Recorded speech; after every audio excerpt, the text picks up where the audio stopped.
Andrew Mountbatten Windsor is officially a commoner after being formally stripped of his last remaining honours by the King. The Royal Palace has just been hit with a massive, jaw-dropping surprise that left everyone scrambling. Reports reveal that Meghan is deeply shaken after receiving shocking news from Andrew late at night, and insiders say the fallout is already sending shockwaves through the entire royal family. What exactly did Andrew say that left Meghan so stunned? How did it ignite such a huge turmoil in the palace? Let's dive into the tangled stories of drama, family conflict, and behind-the-scenes political manoeuvring. This is about the memoir that shook everything to its core. Virginia Giuffre had been telling her story for years, about Jeffrey Epstein, Ghislaine Maxwell, and the powerful men who she claimed had harmed her. Yet it wasn't until her book, Nobody's Girl, was published after her death in October 2025 that her claims truly hit the British royal family like a bombshell. Tragically, Giuffre had taken her own life in April 2025, leaving behind a detailed account that explained years of abuse and suffering. With Prince Andrew playing a central role in her story, the book became an instant sensation, rocketing to #1 on Amazon even before its official release date. Readers worldwide were confronted with shocking, specific accounts that left many horrified. Giuffre described being coerced into intimate relations with Andrew on 3 separate occasions when she was only 17 years old. She recalled meeting him at Ghislaine Maxwell's London home, where Maxwell had told her, just like Cinderella, she would meet a handsome prince that very night. According to Giuffre, Andrew correctly guessed her age and even remarked that his own daughters were only slightly younger, a chilling detail that made what happened next even more disturbing. What made the memoir particularly devastating was its emotional honesty and the very specific details Giuffre provided about Andrew's attitudes and behaviour. She wrote that the prince seemed to believe that having intimate relations with her was somehow his birthright, an entitlement she reflected on many times over the following years. The book also alleged that Andrew's team tried to hire internet trolls to harass her during their legal battles, and that he had directed his security personnel to dig up personal information about her. Most devastatingly, Giuffre wrote about how Andrew had made it extremely difficult for her lawyers to serve him with papers, fleeing to Queen Elizabeth's Balmoral Castle in Scotland and hiding behind its heavily guarded gates. The timing of the memoir's release could not have been worse for the royal family. King Charles was already grappling with his own health issues following a cancer diagnosis, while the monarchy was struggling to maintain public support during a period of significant transition. The graphic nature of Giuffre's allegations, combined with the public's sympathy over her tragic death, created the perfect storm of outrage, forcing the king to act in ways few could have anticipated. Just weeks earlier, Andrew's frantic attempts to cling to his privileges had reached a breaking point, leaving him scrambling for leverage. Following the publication of Giuffre's memoir, Prince Andrew initially refused to accept the reality of his situation. 4 days before the book officially hit shelves, he announced that he would voluntarily give up his Duke of York title, hoping the move would appease critics and allow him to retain a shadow of his former status. In his statement, Andrew insisted he was putting duty to my family and country first, while continuing to deny all allegations. Yet behind the polished words, he was locked in a private battle, fighting tooth and nail to maintain the luxurious lifestyle he had enjoyed at Royal Lodge, the 30-room mansion on the Windsor estate he had called home for decades. Andrew had signed a 75-year lease on the property in 2003, paying only £1 million up front, with the obligation to handle all maintenance and refurbishments himself. Now, with King Charles determined to evict him, Andrew was desperately searching for any legal loophole or delay tactic that might allow him to stay, sources say. He reportedly made extraordinary demands in exchange for leaving quietly. Insiders suggest he sought a financial settlement as high as $99 million before agreeing to vacate, but money wasn't enough. He also demanded full-time staff, including a cook, gardener, housekeeper and driver, plus round-the-clock police protection at his next residence. Andrew made it clear that he expected his future home to maintain the same standard of living he had at Royal Lodge.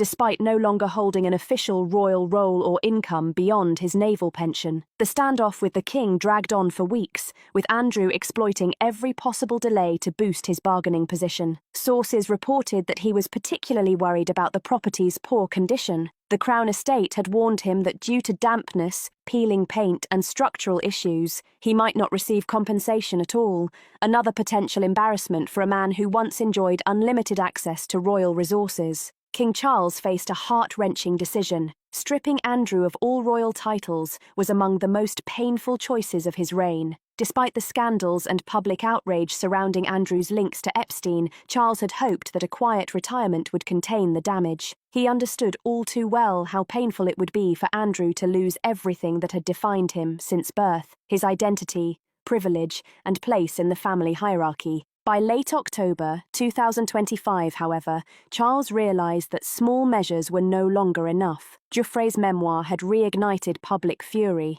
and surveys indicated most Britons wanted Andrew stripped of any royal role. Experts warned that even partial involvement could damage the monarchy's reputation for years, particularly as younger generations were already questioning its relevance and importance. The king was also under intense pressure from his eldest son, Prince William. For months, William had pushed for decisive action against Andrew. He knew that one day he would be king, and that for the monarchy to survive, it needed to remain respected and meaningful in modern Britain. William understood that keeping Andrew in the royal family would send the wrong message about responsibility, accountability, and the values that underpin the royal institution. He had warned his father that the Andrew situation needed to be fixed immediately before it could threaten William's future as king, and that delaying action would only make matters worse. Then, on October 30th, 2025, Buckingham Palace dropped a historic statement that would forever change Andrew's life. The announcement was short,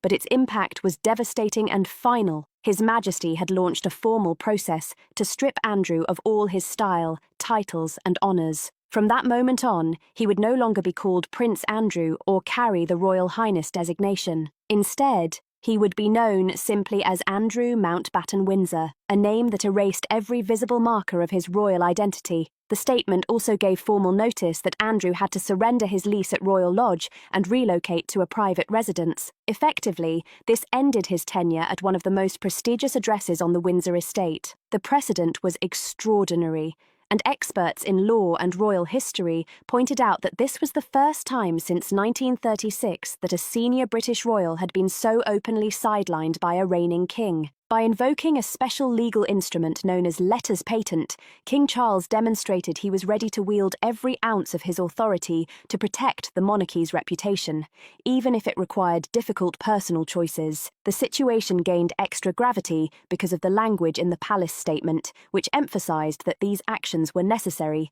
even though Andrew continues to deny all allegations. This distinction was crucial. It made clear that the king's actions weren't a judgment on Andrew's guilt, but rather a recognition that his association with Jeffrey Epstein and the surrounding allegations had become too dangerous to the family's public standing. The statement essentially acknowledged that sometimes protecting the monarchy means making harsh decisions, even when they involve loved ones. Andrew's loss of status carried immediate consequences. He would no longer receive the generous annual allowance that had supported his lifestyle. Since Queen Elizabeth's passing, his security detail, previously automatic for royals, would now have to be funded by King Charles if Andrew wanted protection at all. Most notably, he was required to leave Royal Lodge and move to a much smaller home on the Sandringham estate. Sources reported the new residence was modest and lacked the grandeur of the mansion he was leaving behind. Observers also noted that Andrew's daughters, Princess Beatrice and Princess Eugenie, would retain their titles despite their father's downfall. This decision revealed that the king wanted to penalise Andrew while shielding his children from collateral damage. According to insiders, Andrew himself had pushed to protect his daughter's status, even striking a private deal with Charles to ensure Beatrice and Eugenie remained unaffected by their father's troubles. The need for such negotiations highlighted just how completely Andrew's influence within the family had crumbled. Meanwhile, across the Atlantic in Montecito, California, Harry and Meghan were watching closely. The Sussexes were both curious and concerned, realising the swiftness and severity of King Charles's action against his brother. Many remarked on how startling it was to see the king act so decisively. If he could strip Andrew of everything, including the title he was born with, what did that mean for Harry and Meghan's own royal designations? The timing was particularly tense for the couple, as their relationship with the rest of the royal family remained fragile and complex. Harry and Meghan had stepped back from royal duties in 2020 and relocated to California, building new careers in media production, public speaking, and philanthropy. While they agreed to forgo the use of their HRH styling in official capacities, they continued using the Duke and Duchess of Sussex titles, which had become central to their personal brand and ventures. For Meghan, the potential loss of her Duchess title reportedly sparked serious anxiety. Sources claimed she was both panicked and defiant, telling friends, "No one's taking my Duchess away." Insiders said she understood how much of their influence in media, charity, and business was tied to these titles. Without them, the dynamics of their public presence could shift dramatically, possibly limiting access to key platforms and opportunities that had fueled their California venture. Royal correspondent Rob Shooter reported that an insider confirmed Meghan felt just as affected as Harry. They realised that the precedent set with Andrew meant Harry's titles were no longer as secure as once believed. While Harry's position as the king's son provided some protection, experts noted that once Prince William ascended the throne, he could potentially alter Harry's titles. And William was known to harbour deep resentment over Harry's past public criticisms of the royal family, another layer of tension in the mix. The stakes were high, and the palace drama was reaching historic proportions. Picture the scene. It's exactly 9:15 a.m. on a grey London morning, behind the imposing doors of Clarence House. An emergency session has been called in total secrecy. Inside the room were the king's closest legal advisers, two senior courtiers pale with concern, and the private secretary clutching a folder stamped in bold red letters. Confidential domestic action. The tension was so thick you could hear a pin drop. Then, visibly shaking, King Charles III delivered words that would echo through royal history. "I intend to separate from Queen Camilla." Imagine the silence that followed. Witnesses say his hands trembled, his eyes were exhausted, and he barely met anyone's gaze. This wasn't a light decision. It was a man on the edge, forced to choose between love, loyalty, and the crown. What makes this revelation even more shocking is how few people knew beforehand. Only Prince William, Princess Anne, and the Lord Chamberlain. No press briefing, no official statement, just a controlled detonation behind palace walls. According to one senior advisor present, Charles said something that would haunt everyone. "This has become untenable. The trust is broken." Now, you might wonder what could push a king to separate from his queen, a man who had spent decades defending Camilla, enduring public backlash, risking his reputation, and painstakingly rebuilding her image from royal mistress to queen consort. What could shatter that bond so completely? The answer lies in a dossier. A damning intelligence report delivered just 8 days before that fateful meeting, paired with media manipulation linked directly to Camilla, sent shockwaves through the palace. It was manipulation, cloaked in strategy, a careful web spun to influence, deceive, and undermine. And when Charles read that report, when he saw the evidence of what his own wife had been doing behind his back, something inside him broke, something fundamental, a fracture in trust that could never be repaired. The weight of betrayal, the realization that deception had been so close to home, left him trembling, shaken to his core, and facing choices no king should ever have to make. This marks the first royal divorce of a sitting sovereign in over 400 years. Think about that. Not since the reign of Henry VIII has a reigning monarch taken such a step, and we all know how that ended, with scandal, upheaval, and a monarchy reshaped forever. The monarchy has weathered storms before: Edward VIII's abdication in 1936, Charles and Diana's catastrophic split in 1996. But this is different. This comes at a time when the crown is already under intense public scrutiny, when trust in the institution hangs by a thread. For Charles, this moment isn't just personal, it's historic, it's constitutional, it's existential. But what exactly did Camilla do?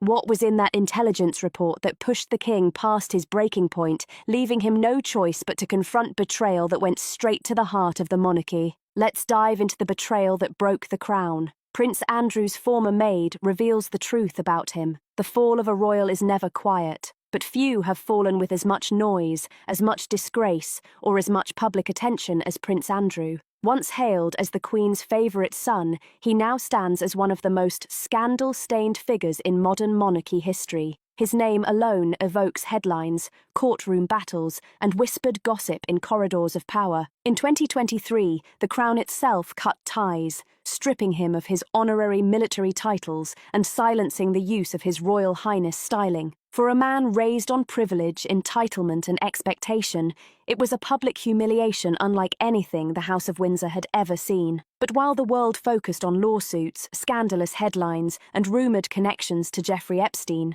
another story was quietly brewing, one that would pierce the polished veneer of royalty in an entirely new way, not born in courtrooms, not printed in tabloids, but hidden within the palace walls themselves.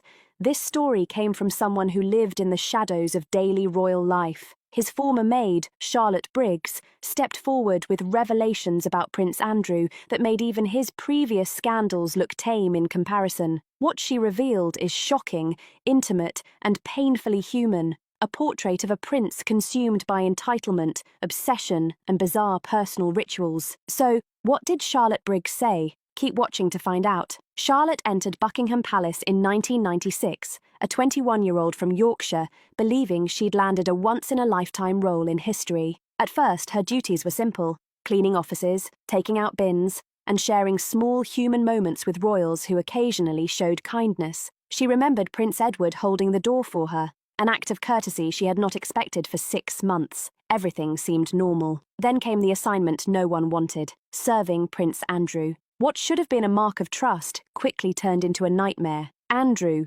36 at the time, newly divorced from Sarah Ferguson and living back in the palace on what was known as the nursery floor, exhibited behaviour far removed from the image of a disciplined military veteran. Charlotte's first encounter with his temper came over something as trivial as curtains. Andrew, seated just a few feet away, demanded she run up and down stairs to adjust them until they were exactly how he liked. When a sliver of light peeked through the top, his fury exploded. "Can't you do anything right?" he barked, leaving Charlotte in tears, shocked that something so minor could provoke such rage. This, she explained, was not an isolated incident. Tantrums were a regular part of the job. His bed had to be turned down with military precision, pillows embroidered with the royal crest placed in the exact centre, pyjamas laid out neatly, and, most bizarrely, his teddy bears positioned just so. One wrong step, and Andrew would erupt. It wasn't just the demands that unsettled her, it was the hypocrisy. A man who had fought in the Falklands War couldn't manage simple tasks at home. By contrast, other royals exuded dignity. Charles and Edward were gracious, Princess Anne kept her distance but offered quiet respect. Andrew, however, was the rotten apple, the one who spoiled what could have been the job of a lifetime. Still, there were surreal moments. Charlotte earned £600 a month and even found herself standing on the royal balcony during Trooping the Colour, soaking in the pomp and circumstance. She was hugged by Nelson Mandela, a memory she cherished. But behind the grandeur, her daily reality was dominated by Andrew's petty, controlling, and obsessive demands. And then there was Sarah Ferguson. Despite their divorce in 1992, Charlotte claimed Andrew kept his ex-wife close in spirit, if not in body. His wardrobe, she alleged, still held her wedding dress. Makeup remained neatly laid out on his dressing table, as though she might walk back in at any moment. For Charlotte, it was unsettling.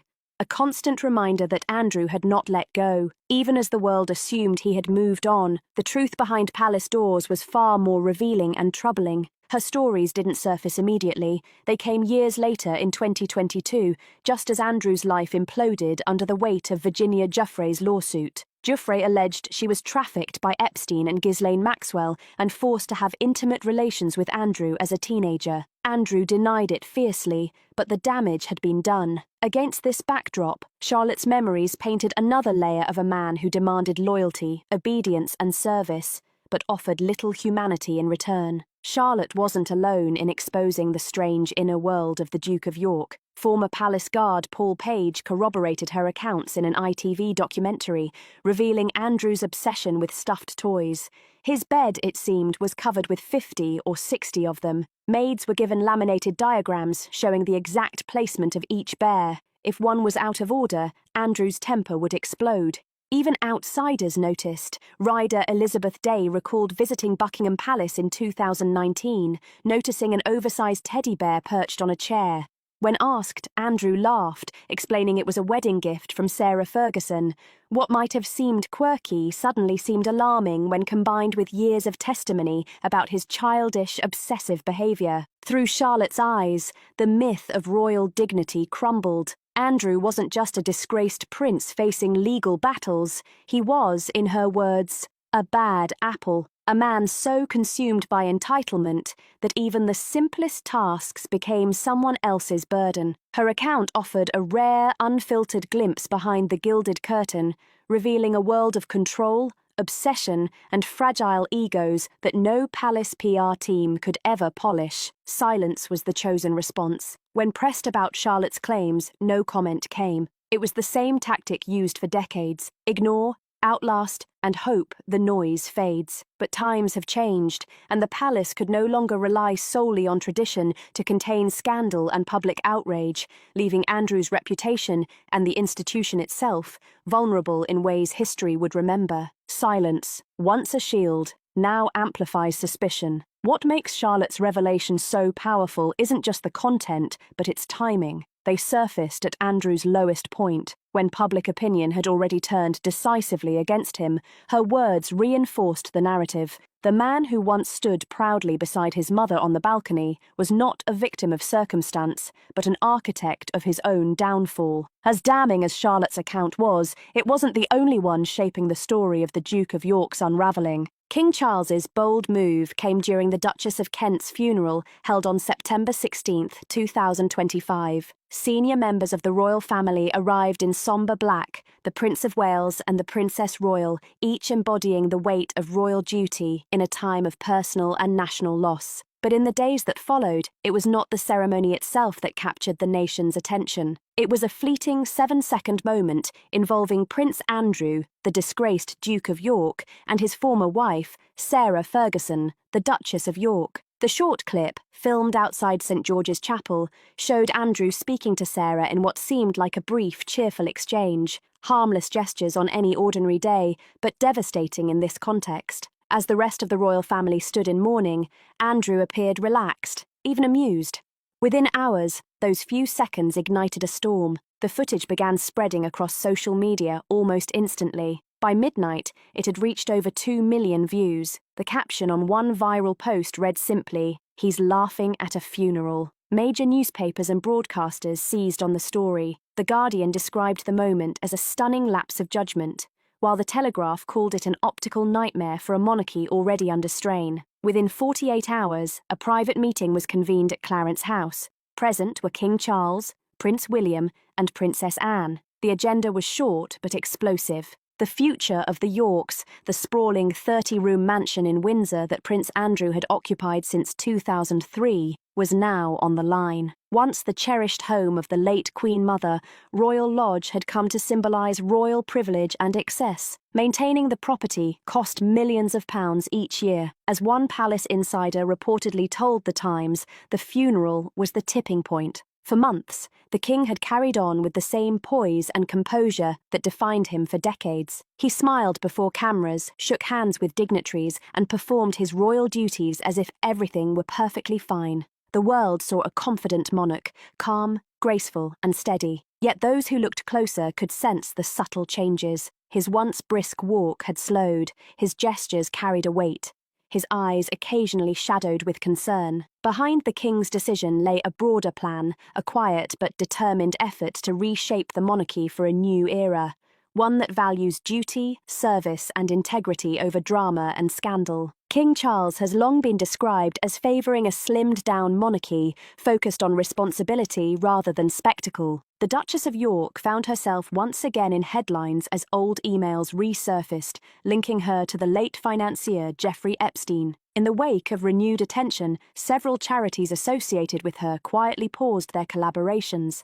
Financially and reputationally, the Yorks were now seen as a liability. According to sources close to the Crown Estate, a new internal document term appeared: Royal Lodge Status Review. No official statement has yet been made. Buckingham Palace has declined to comment, but within the corridors of Windsor, whispers are growing louder. If the rumours prove true, it would be the first time in modern royal history such an act was taken, a bold, unprecedented step. Perhaps it marks King Charles's most decisive move yet as he works to redefine what the royal family represents in the 21st century. Once one of the royal family's most celebrated figures during the glittering 1980s, when he married Sarah Ferguson in a ceremony watched by millions, Andrew's reputation has since crumbled under the weight of scandal, misjudgment, and public scrutiny. His military titles have been stripped. Royal Lodge, his sanctuary, may soon become his last battle. The mansion, with its grand gardens and rich memories of royal history, has been under scrutiny since early summer.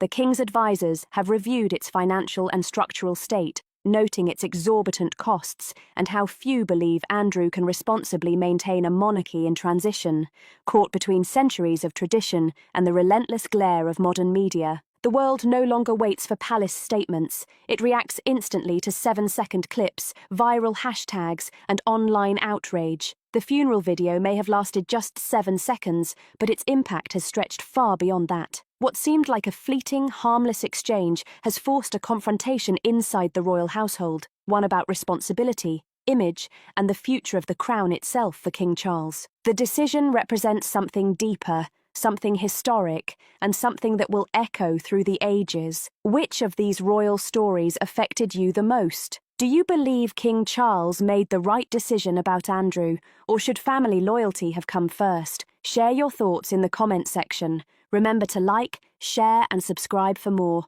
Also, click the next video showing on your screen. You won't want to miss it.